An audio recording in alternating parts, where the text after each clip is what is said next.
Halo sahabat sehat RSUD Bangli, salam sehat sahabat bisa. Kembali lagi berjumpa dengan saya Fatma dalam acara Bisa, Bincang Sehat Santai persembahan dari PKRS RSUD Bangli. Asik. Sekarang kita berbicara tentang apa ya? Ini kayaknya menarik untuk ibu-ibu ibu-ibu muda yang mempunyai balita atau anak di bawah umur 5 tahun. Kali ini kita akan membahas tentang kesehatan anak balita bersama Dr. Kadek Suryawa Jayanti, maaf, Embiomed SPA. Selamat siang, Bu Dokter. Selamat siang. Kenalan dulu dengan sahabat bisa. Oke, terima kasih. Sahabat Bisa, selamat siang. Ya. Salam sehat selalu. Perkenalkan saya Dr. Surya Jayanti, spesialis anak. Saya dokter anak yang bertugas di RSUD Bangli. Baik, sepertinya sudah banyak yang kenal ya Dok ya, karena dokter aslinya dari sini. Bisa dibilang, Bisa ya. dibilang. Dan sudah lama ya di RSUD Bangli. Ya, Oke, ada di Poli RSU maupun di praktek di luar rumah sakit ya, ada ya Dok, tapi di sekitar Bangli ya masih ya. ya, betul. Oke, baiklah. Baik Bu Dokter, kita berbicara tentang kesehatan anak balita. Sebenarnya cakupannya luas ya. Ya, betul. Luas sekali ya. Ya, kita akan membahas sedikit demi sedikit, satu persatu supaya kekhawatiran ibu-ibu tentang pertumbuhan anak balita di rumah dan berbagai mitos atau fakta yang akan kita ungkap nanti ya Dok ya. Baik, di awal kita akan berbicara tentang meliputi apa saja sih itu kesehatan anak balita. Ya, jadi kalau kita bicara balita ya, Hmm, balita kan kita tahu bawah usia 5 tahun. iya. Ya, jadi seperti kita ketahui mungkin dengan pesatnya informasi sekarang ya, jadi kita sering mendengar istilahnya 1.000 hari pertama kehidupan. Kelahiran. Ya, 1.000 hari pertama kehidupan.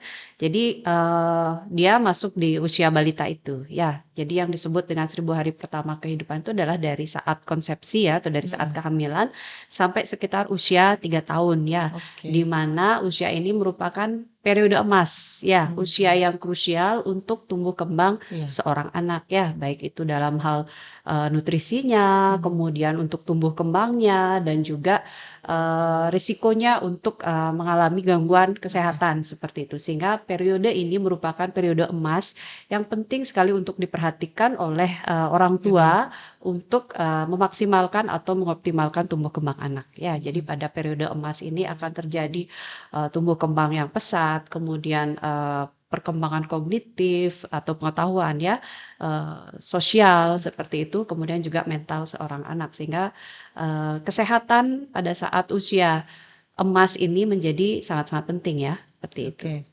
Biasanya masalah kesehatan apa yang sering Ya, jadi beberapa hal di bidang kesehatan ya yang perlu kita perhatikan pada usia balita ini, kita tidak lupa mengingat hak-hak anak.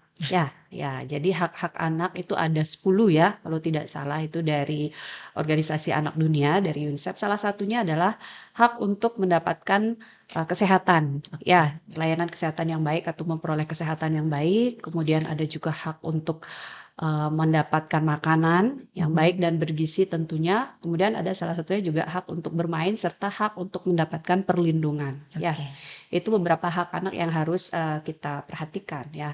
Nah, terkait dengan masalah kesehatan, jadi pada usia di bawah 5 tahun ini, jadi itu adalah periode tumbuh kembang yang optimal. Ya, pertumbuhan itu adalah perubahan tentu dalam segi kuantitas. Ya, jadi penambahan tinggi badan, penambahan berat badan, seperti itu. Sementara kalau dia perkembangan itu dalam segi kualitas ya, misalnya kemampuan bicara, kemampuan bersosialisasi, kemampuan motorik seperti itu. Ya, jadi pada usia di bawah 5 tahun ini, khususnya pada 1.000 hari pertama kehidupan itu, hal-hal ini akan menjadi sangat krusial ya, karena pada saat inilah akan terjadi perubahan yang pesat tersebut, dan apa yang kita lakukan pada periode ini akan menentukan tumbuh kembang anak berikutnya. Ya, jadi misalkan satu masalah nutrisi. Jadi kalau pada waktu-waktu awal kehidupan ini nutrisinya kurang optimal ya atau tidak optimal tentu akan pertumbuhannya akan terganggu ya. Bisa stunting ya istilahnya kalau sekarang ya. Kemudian ada gagal tumbuh seperti itu atau malah jatuh pada kondisi gizi kurang atau gizi buruk seperti itu. Kemudian perkembangan juga kalau tidak distimulasi secara optimal pada usia-usia ini tentu akan mempengaruhi perkembangan anak di tahap-tahap berikutnya. Kemungkinan untuk terjadinya gangguan perkembangan ya baik itu bahasa, motorik maupun yang lainnya seperti itu. Dan yang tidak kalah penting adalah mengenai imunitas atau kekebalan tubuh seorang anak ya. Jadi pada usia-usia ini juga akan sangat menentukan bagaimana kerentanan anak tersebut untuk mengalami infeksi atau kesakitan seperti itu. Sehingga memang harus betul-betul kita perhatikan ya seperti itu. Baik dok, ternyata sangat ini ya kompleks ya. Ya, Sangat kompleks. kalau bicara anak pasti banyak ya. Iya. Anak kemarin jadi Betul. ya banyak hal. Jadi Nah, kita tadi menyinggung tentang imunitas, berarti itu termasuk imunisasi ya dok ya? imunisasi ya. Ya, sekarang sepertinya sudah berkembang ya imunisasi dasar anak ya? Ya. Jadi kalau bicara kekebalan tubuh ya atau kerentanan anak terhadap infeksi itu sebetulnya banyak faktor yang berperan. Salah satunya memang imunisasi. Jadi imunisasi itu adalah proses pembentukan kekebalan ya atau imunitas tubuh pada anak secara aktif ya. Jadi kita dengan memberikan vaksin seperti itu pada anak. Salah satu memang cara untuk mencegah anak terpapar atau terkena penyakit-penyakit infeksi yang berpotensi mematikan atau berpotensi menyebabkan kecacatan itu adalah dengan imunisasi. Ya, jadi faktor yang lain selain imunisasi tentu tadi ada faktor nutrisi, ada faktor lingkungan juga ya, kebersihan diri, kebersihan lingkungan seperti itu dan juga faktor psikologis dan emosional seperti itu. Nah, kalau bicara tentang imunisasi ya, jadi untuk saat ini memang seperti kita ketahui sebetulnya imunisasi itu bukan sesuatu yang baru ya, bukan sesuatu yang baru. Jadi mungkin sudah seabad lebih ya dari semenjak ditemukannya vaksin untuk anak-anak seperti itu.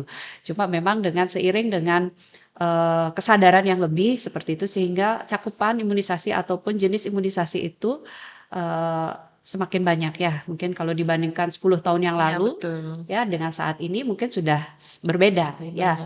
Jadi banyak imunisasi tambahan yang sekarang sudah menjadi program wajib ya dari pemerintah selain imunisasi dasar yang sudah ada sebelumnya ya. Jadi kalau imunisasi mungkin dari lahir sudah diberikan ya. Ya betul. Dari baru lahir bayi sudah diberikan hepatitis B ya seperti itu. Jadi harus segera diberikan ya segera setelah lahir apalagi kalau dia lahir di pusat kesehatan seperti itu. Kemudian nanti ada juga imunisasi BCG ya untuk penyakit TBC, kemudian polio ya untuk mencegah polio, penyakit lumpuh layu ya seperti itu. Nah, kemudian berlanjut nanti kan di usia 2 bulan itu ada 8 jenis imunisasi atau 8 jenis vaksin untuk melindungi 8 penyakit ya itu ada difteri, pertusis, batuk kerjaan, ada tetanus ya. Kemudian ada hemofilus influenza yaitu untuk mencegah salah satunya infeksi radang otak ya. Kemudian hepatitis B, ada polio lagi ya. Kemudian yang tambahannya yang terbaru itu adalah rotavirus ya. Vaksin rotavirus untuk mencegah penyakit diare akibat virus rota. Jadi itu memang yang terbanyak ya yang menyebabkan diare pada anak-anak balita ya. Kemudian vaksin pneumokokus atau PCV itu mencegah penyakit-penyakit yang disebabkan oleh bakteri pneumokokus misalnya pneumonia atau radang paru. Kemudian meningitis juga ya infeksi pada selaput otak, kemudian pada infeksi telinga tengah juga seperti itu. Jadi penyakit-penyakit yang berpotensi menimbulkan kecacatan ya atau bahkan kematian sehingga harus diberikan pencegahan seperti itu. Nanti di usia 3 bulan hampir sama dengan usia 2 bulan. Nanti di usia 4 bulan ya kalau kita mengacu jadwal dari Kementerian Kesehatan. Nanti itu ada DPT lagi, hepatitis B lanjutannya ya. Kemudian hemofilus influenza B, polio ditambah lagi dengan polio yang injeksi. Ya, jadi kalau yang sebelumnya kita berikan polio oral atau polio tetes, nanti diberikan polio injeksi di usia 4 bulan ya kalau menurut jadwal Kemenkes ya. Jadi agak berbeda sedikit. Kalau dulu polio adanya polio tetes, kalau sekarang minimal harus dapat 2 kali ya polio injeksi nanti di usia 4 bulan sama di usia berapa ya yang kedua ada nanti ya injeksi polionya seperti itu. Nanti di usia 9 bulan itu ada campak dan polio injeksi yang kedua. Oh iya, ya, itu yang seperti itu. Heeh. Baik, berarti itu semua imunisasi dasar yang tersedia di rumah sakit ya, Dok, ya? Di pusat layanan Ya, kesehatan milik pemerintah, mm-mm. ya itu sudah ada. Ya, baik Termasuk di di rumah sakit kita kan puskesmas, ada di ya? rumah sakit juga ada. Nanti usia 12 bulan ada Mm-mm. PCV lagi, yang Mm-mm. ketiga, kemudian ada booster lagi di usia 18 bulan ya, untuk DPT dan campak Baik, rubelanya yang kedua. iya. Seperti itu. Jadi kalau ibu-ibu yang punya Buku, balita kan pasti udah punya buku pink ya, buku buku pink, PIA iya. itu. Jadi sudah ada jadwalnya di Jadwalnya, sana. ya Jadi betul. tolong rajin-rajin dicek ya. Sekarang anak saya imunisasi apa seperti itu. Kadang karena orang tua sibuk Iya, ya, betul. Sering atau misalnya terlewat. anaknya lebih dari satu, kadang-kadang terlupakan, Ya, betul. terlewatkan ya seperti itu. Jadi mungkin apalagi sekarang bisa isi alarm ya. Iya, betul. Nah, itu Reminder. reminder di handphonenya bisa Iya, seperti itu. betul. Ya. Nah, ini Dok, menanggapi kasus yang ada beberapa atau sebagian orang tua yang menganggap bahwa imunisasi itu tidak perlu atau bahkan bisa membuat atau mengakibatkan anaknya malah sakit yang seperti itu. Oke. Iya, Ya. masih banyak beredar soalnya walaupun zaman sudah Sudah berubah. iya betul, tapi Jadi paradigma itu masih ada. Jadi kalau masalah penolakan dari Mm-mm. orang tua itu sebetulnya sudah diprediksi ya. Hmm. Ya, jadi sudah ada siklusnya itu kalau di teori imunisasi. Jadi di satu waktu imunisasi sudah mencapai puncaknya ya. Jadi hampir semua anak Ya. sudah terimunisasi atau Mm-mm. coveragenya bagus. Nanti akan tiba masanya kepercayaan Turun lagi. masyarakat atau orang tua turun lagi terhadap imunisasi. Misalnya seperti tadi ada berita-berita yang tidak jelas mengenai misalkan efek Iya, samping, betul. KIPI, seperti itu ya yang sebetulnya kejadiannya kecil sekali. Belum lagi seperti sekarang ya informasi yang deras ada teori ini, Iya, konspirasi ini, betul. konspirasi itu seperti itu. Nanti divaksin bikin cacat, Iya. divaksin bikin autis seperti itu ya. Jadi di fase itu nanti orang tua akan turun kepercayaannya. Nah, saat orang tua turun kepercayaannya, cakupan imunisasi turun, nanti penyakitnya outbreak lagi. Saat itu baru orang tua akan lagi, anak saya ini harus divaksin seperti itu, nanti naik lagi. Jadi siklusnya akan seperti itu. Jadi sudah diprediksi sebetulnya seperti itu. Jadi intinya adalah kita sebagai petugas kesehatan harus senantiasa mengedukasi ya masyarakat bahwa tentang pentingnya imunisasi. Jadi imunisasi ini bukan barang baru. Ya, jadi seperti saya bilang mungkin sudah seabad yang Iya, lampau ya, dan dari tahun ke tahun itu akan disempurnakan terus vaksin yang diberikan. Jadi safety-nya, apalagi kalau vaksin itu sudah dipublish ya ke masyarakat, apalagi sudah menjadi program dari Kemenkes, tentu sudah mempertimbangkan cost dan risk dan benefitnya seperti itu, sehingga aman untuk diberikan kepada anak-anak kita. Istilahnya lebih banyak keuntungan yang akan kita dapat atau orang tua dan anaknya itu dapat ya Dok daripada efek samping tadi. Iya, betul sekali. Ya, jadi KIPI itu atau kejadian ikutan pasca imunisasi angkanya kecil sekali. Ya, dan banyak faktor, bukan satu-satunya hanya dari vaksinnya saja, seperti itu. Ya, jadi akan lebih banyak manfaatnya untuk mencegah anak tertular penyakit maupun menularkan penyakit kepada anak yang lain, seperti itu. Betul. Nah, itu kita bahas tentang imunisasi. Sekarang tentang nutrisi nih Dok. Biasa kan ibu-ibu muda pasti galau kalau anaknya lagi fase GTM. Ya. Itu baiknya bagaimana? Kita tetap memaksakan anak harus makan nasi atau bagaimana itu Dok? Ya, sebetulnya kalau kita bicara GTM ya, itu sebetulnya banyak faktor ya, bukan murni hanya dari faktor makanannya saja seperti itu, tapi memang ada fase-fase tertentu ya pada perkembangan anak di mana mungkin salah satunya dia ada fase otonomi, dia merasa dengan mengatakan tidak atau menolak sesuatu tuh dia merasa sudah gimana ya, sudah ya seperti itu ya, ada fase seperti itu. Kemudian ada faktor yang lain, misalkan anaknya dalam kondisi tidak enak badan, sakit misalkan, atau tumbuh gigi misalkan ya, pada saat seperti itu mungkin agak menurun ya, atau menolak makanan tertentu, tapi memang ada juga faktor kelainan masalah nutrisi ya, seperti misalkan picky eater seperti itu, ataupun selective eater seperti itu. Kalau itu memang harus ditelusuri dan diberikan treatment khusus seperti itu. Tapi seringkali sebagian besar ya ada faktor-faktor eksternal seperti tadi ya. Kemudian juga mungkin selain itu adalah faktor makanannya itu sendiri. Ya, kadang-kadang mungkin ibu-ibu sekarang banyak banget ya masukannya ya dari sini nanti kalau bikin PAC ya dikombinasi tuh semua, ini harus isi begini, ini harus isi begini. Kadang-kadang ya sama seperti kita punya taste ya, anak itu juga punya taste ya, punya selera. Mungkin menurut dia makanannya tidak enak seperti itu, sehingga dia menolak seperti itu ya. Jadi kalau apalagi khusus untuk yang rumahan ya, MPASI yang homemade seperti itu, mungkin kombinasinya kurang enak ya di lidah si anak seperti itu. Jadi anaknya juga apa ini gitu kan, dia menolak. Jadi mungkin kalau ibu-ibu kalau bikin MPASI yang rumahan, yang homemade itu dicicip dulu deh. Ya, rasanya kira-kira edible nggak, bisa dimakan nggak seperti itu sebelum diberikan kepada anaknya. Ya, tentu dengan memperhatikan nilai-nilai gizi yang Iya.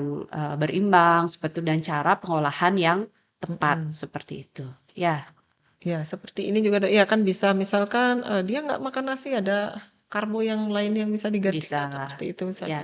jadi sumber pangan itu sebetulnya kan banyak sekali ya, apalagi kalau di negara kita. Jadi tidak harus nasi, tidak harus beras putih Iya, seperti itu.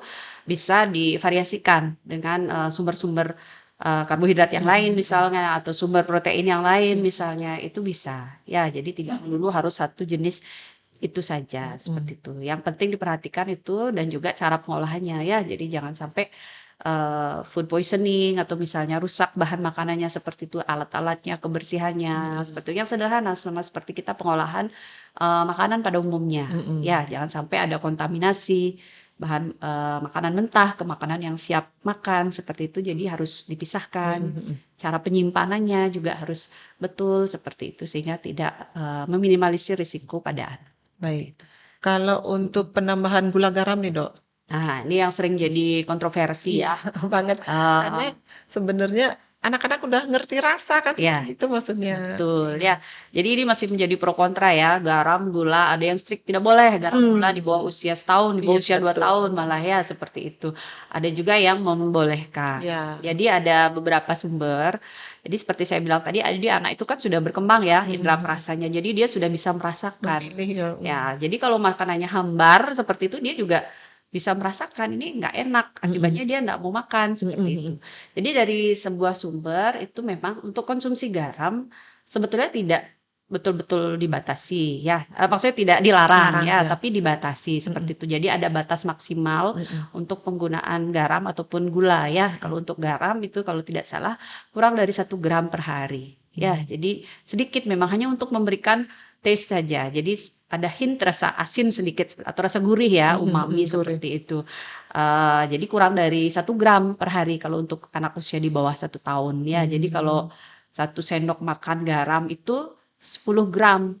Satu Ya, sendok makan. 1 sendok makan kan gede tuh Gede sendok banget makan. itu. Kalau 1 gram masih agak banyak. Kadang kalau ibu masak mungkin nggak sebanyak itu ya. Jadi dalam sehari Porsinya sedikit-sedikit ya, juga. kadang kan cuma ya cuma seperti itu ya, sejumput Iya. sejumput yang kecil. Kalau untuk mungkin perlu diperhatikan juga adalah apa istilahnya ya, bumbu aromatik yang lain ya. Jadi selain garam bisa misalkan pakai bumbu aromatik ya, seperti misal apa seledri, apa tomat seperti itu mungkin ya, untuk memberikan rasa juga pada makanan yang dibuat. Nah, kalau gula sendiri memang dihindari, kalau bisa jangan menggunakan gula tambahan ya, lebih dipilih gula-gula yang berasal dari makanan alami ya, seperti misalnya dari buah seperti itu, atau dari susu misalkan yang tanpa gula seperti itu, kan ada rasa manisnya juga sedikit seperti itu, dan dibatasi kurang dari 10%, bahkan kurang dari 5% dari kalori total harian. Baik. Begitu ibu-ibu, jangan terlalu Iya. Setiap anak berbeda, belum tentu, apalagi dalam maksudnya saudara kandung pun berbeda kan ya, Dok ya. Maksudnya yang A mungkin kakaknya apa aja dibuatin sama ibunya mau, yang Langsung kedua yang kedua mungkin anaknya lebih memilih. Jadi treatment kita juga sebagai orang tua berbeda ya. Misalkan di anak yang satu, ya bolehlah kita nggak pakai gula garam gitu. Kemungkinan di anak kedua dia udah bisa merasakan. Jadi aku mau yang lebih gurih nih. Ya, beda-beda ya, tiap Harus anak ya. fleksibel ibunya. Ya, jadi intinya sih batasnya seperti itu. Ya, jadi kurang dari 1 gram, kalau gula kurang dari 5% lah, 5-10% dari total kalori harian seperti itu. Dan ya seperti tadi ya, setiap anak punya preferensi yang berbeda. Jadi orang tua juga harus, kalau istilahnya sekarang ada responsive feeding ya. Jadi kita memperhatikan kapan anak lapar seperti itu. Jadi jangan dipaksakan juga. Kalau misalnya dia belum lapar dipaksakan makan, ujung-ujungnya akhirnya makannya lama. Kemudian GTM akhirnya ya, trauma anaknya seperti itu, bosan ya. Jadi ada yang namanya feeding rules ya, untuk menghindari anak GTM tadi ya. Jadi ada jam-jamnya Ya ada jam-jamnya, kita usahakan kita samakan ya, jam makan pagi, makan siang, kemudian makan sore atau malamnya. Kemudian tidak lebih dari 30 menit ya untuk pemberian makan itu. Kalau 15 menit anaknya nggak mau makan, ya ditunda dulu deh gitu. Jangan dipaksakan seperti itu. Dan kalau bisa jangan ada distraksi ya, atau sambil nonton TV, sambil Oke. main seperti itu, atau pakai gadget seperti itu untuk bisa menerapkan feeding rule yang benar seperti Oke. itu. Berarti intinya kita misalkan terkadang ibu kan, ini belum makan siang nih udah jam segini gitu. Kalau memang anaknya tidak mau kita undur masih boleh Bisa gitu ya, ya. masih ya tidak harus strict ya. Misalkan dia tadi apa namanya habis dikasih snack ya misalnya sama omnya sama neneknya, mungkin dia masih kenyang ya seperti itu. Jadi ya ditunda dikit lah seperti itu. Oke. Jadi harus fleksibel, jadi harus responsif melihat kebutuhan si anak seperti itu. Tapi memang harus diterapkan sebetulnya. Cuma memang agak sulit ya kalau di konteks di rumah tangga ya. Iya Jadi benar. kalau bisa ya sebelum waktunya makan ya jangan dikasih snack dulu. Iya. Susu pun jangan ya. Jadi mungkin dikasih apa? Air putih saja yang boleh. Ya, seperti itu. Baik, baik. Kalau baik, kita sudah dari makanan sudah. Nah, ini dong. Cara menjaga atau mengajarkan balita nih menjaga kesehatannya. Terkadang kan dari umur berapa kita sudah bisa mengajarkan anak-anak kita untuk menjaga kesehatan, entah itu cuci tangannya, atau apa ya, Ya. baiknya atau idealnya seperti apa. Ya. Ya, jadi memang salah satu faktor yang harus diperhatikan yaitu ya hygiene untuk kesehatan pribadi maupun kesehatan lingkungan. Jadi sebetulnya dari sejak usia dini pun sudah bisa diajarkan. Ya, misalnya pada saat bayi, misalkan kita bersihkan setelah menyusu, seperti itu, setelah minum susu seperti itu. Kemudian sudah agak besaran bisa kita ajari mulai untuk gosok gigi, Iya, misalkan betul. ya bisa dibersihkan atau gosok gigi dengan sikat gigi khusus seperti itu. Apalagi kalau sudah punya gigi ya, jadi harus dibersihkan ya untuk menjaga kesehatan gigi karena nanti akan berbeda sekali impactnya antara balita atau bayi yang rutin gosok gigi dengan yang jarang gosok gigi ya. Jadi kita mencegah terjadinya karies Ya, sedini betul. mungkin pada anak ya seperti itu. Kemudian apabila anak sudah bisa berkomunikasi seperti itu atau sudah mengerti perintah, bisa kita mulai ajarkan misalkan untuk mencuci tangan, kemudian membuang sampah Oh iya. pada tempatnya seperti itu ya. Jadi sebisa mungkin sedini mungkin sudah kita ajarkan, atau kalaupun misalkan anaknya belum paham ya bisa kita kasih contoh ya. Jadi kita kasih contoh di depan anak, kita akan terekam di memorinya seperti itu, sehingga kalau anak sudah terbiasa hidup bersih seperti itu, dia akan otomatis nanti pada saat dia sudah bisa melakukan, dia akan bisa melakukannya Mengikuti seperti itu. jadinya Ya, mengikuti. Jadi sebetulnya ada yang bilang ya kalau kita bicara belum tentu kita diikuti, tapi kalau kita melakukan Ya, lebih mudah diikuti oleh anak-anak seperti itu. lebih gampang direkam dan dilakukan kembali ya. Betul. Anak tidak mendengar gitu kan, tapi dia melihat. Melihat ya, betul. Ya. Ya, betul. Sebenarnya hal-hal yang simpel yang kita lakukan di rumah itu pasti dicontoh sama mereka ya. Betul. Jadi yang tadi bilang Bu Dokter bilang mengajarkan buang sampah pada tempatnya itu sebenarnya mungkin jarang ini sama orang tua di rumah, karena kalau untuk cuci tangan, sikat gigi pasti ibu-ibu di rumah sudah biasa atau mengajarkan. Cuman untuk buang sampah pada tempatnya nak atau apa mungkin hal sederhana yang terabaikan terkadang karena menurut kita itu nanti dia akan merasa sendiri ya. betul seperti itu. Iya. Berarti itu termasuk ya Dok ya. Termasuk bisa kita contohkan dulu sebelum kita ajari memberikan perintah seperti itu. Baik Dok, kita akan beranjak ke mengungkap mitos atau fakta. Oke, ini yang pertama Dok. Anak sehat katanya tidak perlu imunisasi. Anak sehat tidak perlu Mitos atau imunisasi. fakta? Ya, ini kembali lagi ya tadi sudah Iya. dibahas ya. Jadi Iya, namanya benar. imunisasi kan pencegahan ya, memang Memang diberikan sebelum anak itu Sakit. sakit ya. Justru kalau dia dalam kondisi sakit ditunda dulu imunisasinya ya, karena kondisi tubuhnya tidak optimal ya. Justru pada saat anak itu sebelum sakit ya, atau saat dia kondisi sehat, kita harus berikan dulu nih pertahanannya, kita bentuk dulu imunitas tubuhnya yang bagus. Jadi memang ya harus diberikan imunisasi sesuai jadwalnya. Oke, Seperti itu. berarti itu mitos ya Dok ya? Ya, mitos ya. Iya, karena anak sehat tidak perlu imunisasi, itu berarti mitos. Justru diberikan saat kondisi anak ya. Kondisinya optimal ya, seperti itu. Kemudian yang kedua, mengompres anak dengan air dingin dapat menurunkan demam anak. Ya, Jadi kalau masalah kompres ini juga sering jadi pro kontra ya. Ya, Kompres karena ada hangat atau kompres dingin dingin ya. atau alkohol kadang-kadang Ya, ada ya, yang ya masih. menanyakannya perlu nggak dikompres alkohol seperti itu. Jadi mungkin ini udah praktek sudah berlangsung lama ya seperti itu.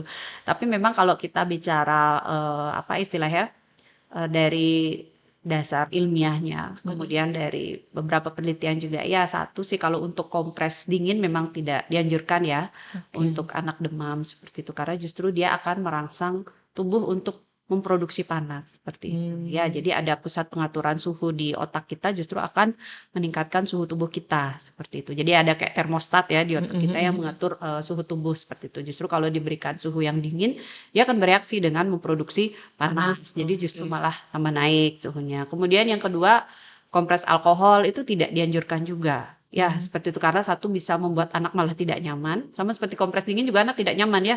Kalau ditaruh es misalkan ya dia anak tidak nyaman. Kalau kompres alkohol selain itu bahayanya juga adalah kalau dia terhirup. Oke. Ya, jadi terhirup oleh si anak ya kalau dikompres seperti itu jadi ada efeknya. Iritasi juga bisa kan dok? Bisa Karena iritasi kalau bisa. yang Ya, sensitif ya betul. kulitnya. Ya, kan kita sering kalau pakai hand rub ya, Iya, kulitnya kering seperti banget itu. jadinya. Ya, selain itu bisa terhirup juga ada bahayanya seperti itu.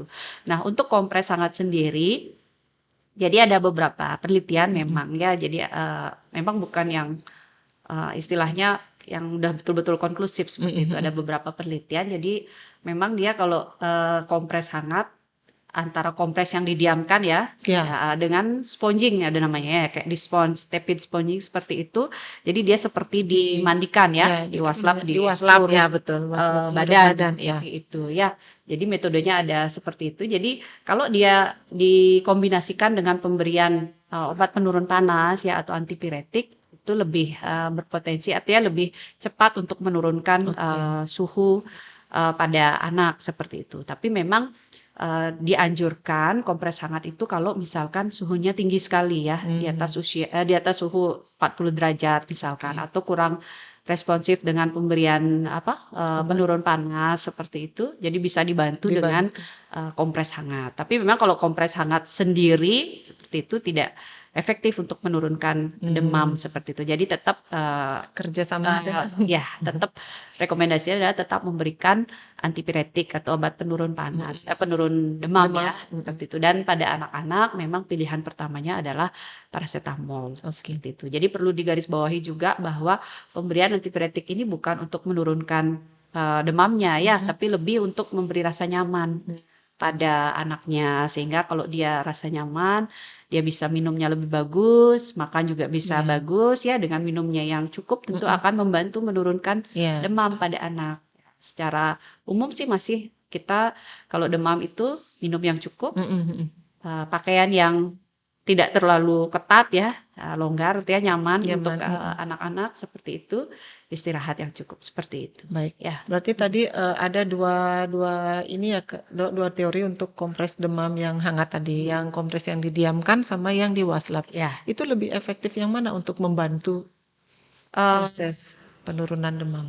Sebetulnya dua-duanya sih bisa ya, tapi mungkin kalau yang sponging itu dia lebih efektif ya, yang Karena keseluruhan badan ya seperti itu. Karena dia proses apa istilahnya menurunkan suhunya itu hampir sama ya dari proses konduksi, konveksi maupun kalau pada yang sponging itu dia evaporasi ya, jadi ada proses penguapan di sana itu sehingga mungkin lebih efektif untuk menurunkan demamnya. Karena keseluruhan terkena jadi terkadang kan kalau ibu-ibu dia ngompresnya di dahi. Ya, kompres ya di dahi pakai gel ya, yang mungkin tersedia. Ya loh, itu ngaruh nggak tuh yang tempelan-tempelan kompres demam yang dijual bebas ya? Iya, betul. Sebetulnya kalau dingin sensasinya loh dok.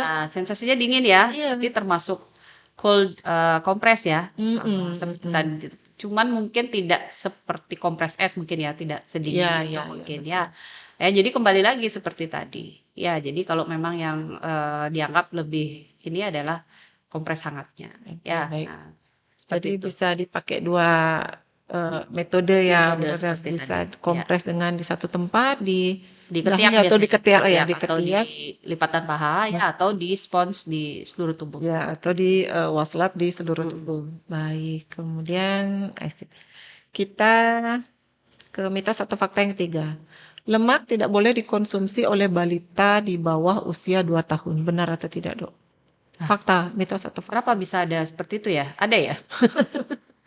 Ada. Boleh deh.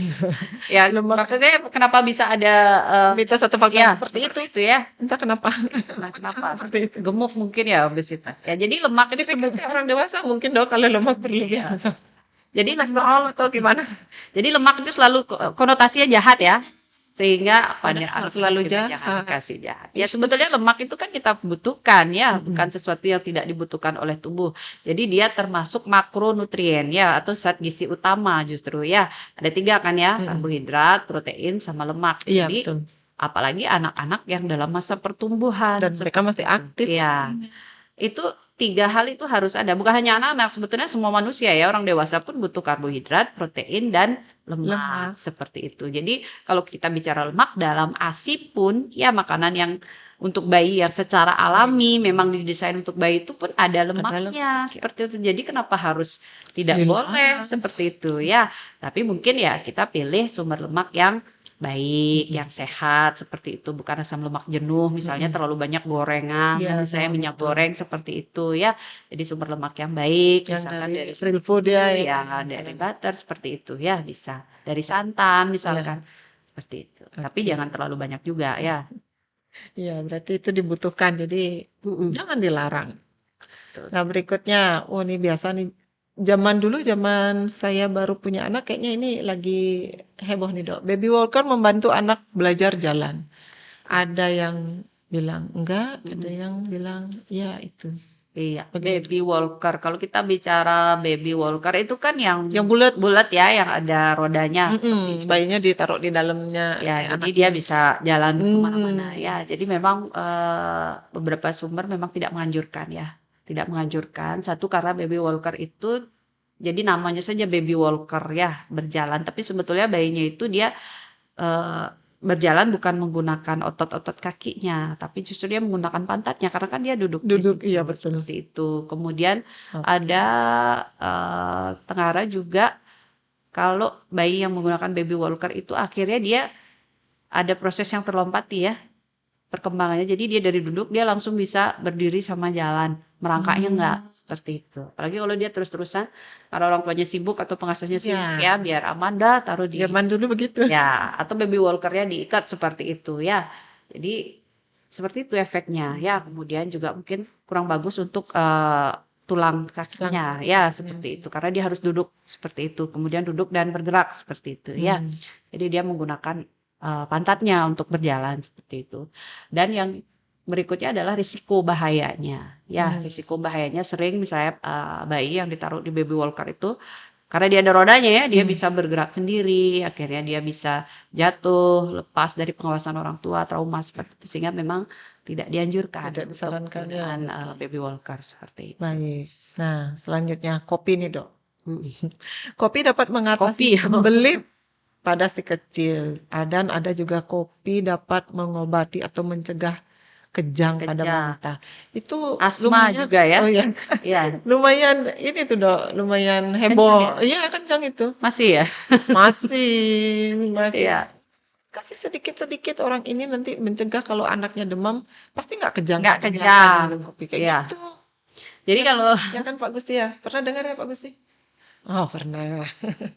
Jadi kalau kita bicara kopi ya, kopi itu ada zat aktifnya yang namanya kafein. Ya, kafein itu salah satu efeknya dia bisa sering habis minum kopi atau kopinya misalnya kental sekali ya, jadi berdebar-debar.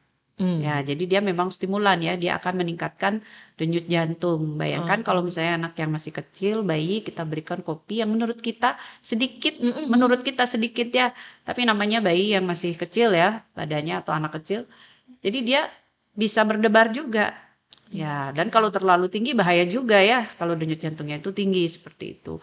Kemudian yang kedua, selain efek berdebar atau palpitasi meningkatkan denyut jantung, tentu pada kualitas tidurnya. Ya, kan kita sering minum kopi untuk begadang karena dia termasuk stimulan, akhirnya dia tidurnya juga susah jadinya ya, berkurang ya seperti itu. Nah, kemudian kalau berhubungan dengan sembelit gitu ya. Jadi kopi bikin sembelit atau mengobati sembelit. Mengobati, Dok, malah. Mengobati. Nah, kalau kita bicara kopi kadang-kadang kan kalau kopi itu sifatnya asam ya. Ya, selain ke jantung dia ke lambung juga. Oh iya. Ya, jadi efeknya dia kalau dia bersifat asam meningkatkan asam lambung, mungkin bisa terjadi dispepsia atau gastritis di sana. Salah satu gejalanya adalah diare. Ya, seperti itu. Jadi dia tidak sembelit, dikasih kopi benar juga ya. Akhirnya malah dia diare jadinya seperti itu. Ya, Itu bukan mengatasi, namanya menambah dia masalah jadi. mengobati dengan efek samping seperti itu jadinya. Ya. Ya benar, Kemudian mengobati dengan efek samping. kalau berkaitan dengan kejang, sebetulnya tidak semua anak akan mengalami kejang demam. Ya. Ya, jadi bisa kita lihat ada anak yang saat demam dia kejang, ada anak yang demam sampai 40 Iya, dia betul, tidak betul. kejang. Jadi Iya, semua betul. itu sebetulnya ada faktor genetik juga. Ya, jadi kejang demam itu apabila orang tuanya ya salah satu atau bahkan kedua orang tuanya pada saat kecil juga mengalami kejang Kejang demam, demam. anaknya tentu akan lebih berisiko. Jadi ada kerentanan di sana, ada sel-sel neuronnya yang lebih gampang tereksitasi kalau distimulasi oleh demam Demam. seperti itu. Sehingga kalau dia demam dia akan gampang kejang. Tapi tidak semua anak seperti itu, ya. Dan hubungannya kopi dengan kejang dari mana ya? Sepertinya enggak ada ya. Yang penting kalau pada pasien kejang demam itu ya harus kita tangani adalah penyebab dari kejangnya yaitu demamnya. Ya, Oke, berarti seperti itu. belum terbukti ada Ya, eh, kalau dicari cocok loginya gimana ya? Apa pengalaman pribadi mungkin kebetulan jadi Iya mungkin dari zaman ya seperti itu ya. Jadi kalau kejang demam tidak semua anak berisiko. Biasanya penyebabnya adalah demam. Demamnya juga harus dicari tahu penyebab demamnya apa. Apakah ada infeksi seperti itu. Kemudian biasanya juga kejang demam ini nanti di usia di atas 4 tahun atau 5 tahun akan sudah tidak kejang lagi seperti itu. Iya dok. Ya. Baik, ini pertanyaan terakhir karena saya sudah di kode-kode, sudah lewat waktu katanya. Mencegah anak mandi saat terkena cacar air. Nah itu sering tuh dok. Cacar Nggak air. boleh mandi. Kalau mandi nanti gelembung-gelembungnya nambah banyak. Ya. Itu dok. Jadi nggak mandi-mandi deh dia Nggak berhari-hari. mandi-mandi, ya. Iya.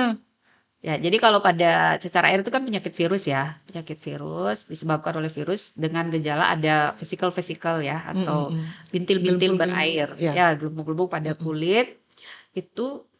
Jadi kalau dia pecah ya, kalau dia gelembungnya itu pecah, memang bisa kemungkinan menimbulkan gelembung baru ya Ya. di tempat itu karena ada dropletnya itu Ya, seperti ya. itu. Jadi sebetulnya kalau mandi dilarang, sebetulnya tidak juga ya.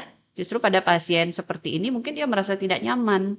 Mungkin karena dia demam, gatal, seperti itu. Jadi sebetulnya bukan tidak boleh mandi sama sekali. Ya, masih diperbolehkan mandi atau dilap seperti itu ya untuk membersihkan tubuhnya dengan catatan mungkin tidak terlalu keras digosok ya. Jangan sampai Gelembungnya itu gelembungnya itu pecah Oh seperti itu yang dicegah sebenarnya dok ya. Ya, justru kalau misalnya nanti dia lengket, tidak nyaman, oleh digaruk ya sama si anak malah tambah pecah seperti itu. Jadi intinya boleh-boleh saja ya kita menjaga kebersihannya, tapi intinya jangan sampai menyebabkan iritasi atau pecah pada gelembung atau vesikelnya itu. Oke, Seperti itu. baik.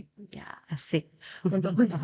Untuk penutup seperti di kode-kode terus penutupnya nih dok, ada yang disampaikan untuk orang tua sahabat bisa di rumah yang baru-baru terutama ibu-ibu muda ya supaya dengan berbagai informasi yang datang atau diterima terkadang jadi bingung, orang-orang tua yang muda-muda itu bingung kalau anaknya begini dan kekhawatiran yang berlebih terkadang gitu. Jadi untuk orang tua baru ya, yang apa istilahnya newbie, ya newbie parents, mungkin sudah genset ya sekarang ya. Betul. Saya yang sudah melek teknologi, banyak informasi dari mana-mana yang kadang-kala informasinya itu belum tentu tepat, ya seperti itu. Jadi saran dari kita adalah tetaplah mencari sumber informasi, terutama informasi kesehatan itu yang valid, ya dari sumber-sumber yang valid seperti itu. Jadi mungkin ya apalagi generasi sekarang sudah melek informasi ya, jadi tidak gampang percaya dengan sesuatu hal yang tren sifatnya ya atau sesuatu hal yang baru atau yang belum tentu benar. Silakan cari sumber informasi kesehatan dari sumber-sumber yang valid ya, misalkan dari artikel ilmiah misalnya, atau dari jurnal ya, atau dari organisasi profesi atau dari Kementerian Kesehatan misalkan, seperti itu banyak sekali ya, sudah ada, kita gampang aksesnya untuk bisa mencari informasi yang benar. Kemudian jangan gampang terbawa oleh mitos ya, kemudian teori-teori konspirasi seperti itu, kemudian juga ya kadang-kadang bukan dari media saja ya, tapi dari keluarga Iya, juga. dari Ya, dari lingkungan keluarga justru yang pressure-nya lebih tinggi ya. banget. Ya, mungkin bisa dikomunikasikan dengan baik bahwa dengan menyampaikan sumber yang terpercaya bisa disampaikan kepada orang tua atau saudara seperti itu mengenai informasi kesehatan yang benar Benar. seperti itu. Ya, jadi mungkin pesan saya itu kita bersama-sama memperhatikan hak-hak anak ya, terutama pada usia-usia krusial pada eh, periode emas ini ya pada anak kita perhatikan nutrisinya, kita perhatikan imunisasinya, kebersihan lingkungan untuk mencapai tumbuh kembang yang optimal seperti Ya. itu. Terima kasih banyak Bu Ya. Dokter waktunya walaupun tadi agak-agak susah ya nyari. Baik sahabat bisa seru banget ya perbincangan kalau ini soalnya yang ngomongin ibu-ibu jadi seru banget. Nyambung ya? Bapak-bapak nggak nyambung itu, mesti ngantuk itu bapak-bapak di sana nungguin. Baiklah, untuk sahabat bisa tayangan ini nanti bisa disaksikan di kanal YouTube RSUD Bangli, ada IG juga Facebook RSUD Bangli. Kita akhiri sampai di sini, nanti kita minggu depan mungkin akan berjumpa lagi dalam program Bisa dengan topik yang lainnya. Dan jangan lupa untuk like dan subscribe kanal YouTube kami. Oke, bye.